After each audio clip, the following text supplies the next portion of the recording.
DPR sekian gajinya.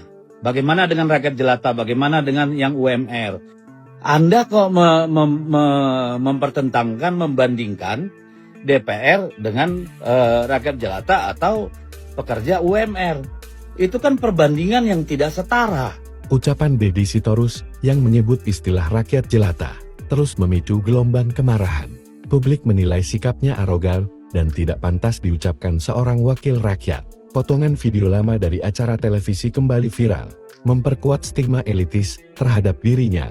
Sejumlah partai lain sudah menonaktifkan kader yang dianggap arogan, seperti Ahmad Sahroni, Uya Kuye, Eko Patrio, Nafa Urbach, dan Adis Kadir. Publik pun mendesak PDIP mengambil langkah serupa terhadap Deddy Sitorus. Salsa Erwina Hutagalung, aktivis diaspora, bahkan menantang PDIP untuk bertindak lebih keras, bukan sekadar menonaktifkan, tapi memecat total Deddy dari DPR maupun keanggotaan partai.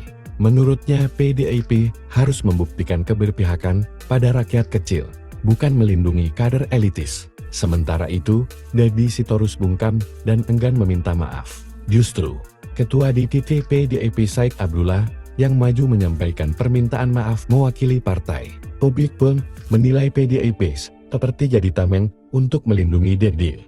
Dalam klarifikasinya, Deddy menyebut potongan video yang viral hanyalah framing buzzer dengan anggaran miliaran rupiah untuk menyerang dirinya.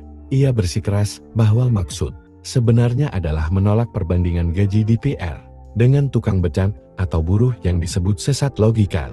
Namun, klarifikasi itu tak meredakan kemarahan publik. Istilah rakyat jelata tetap dinilai menyakitkan. Kontras dengan citra PDIP yang selama ini mengaku dekat dengan Wong Ciling.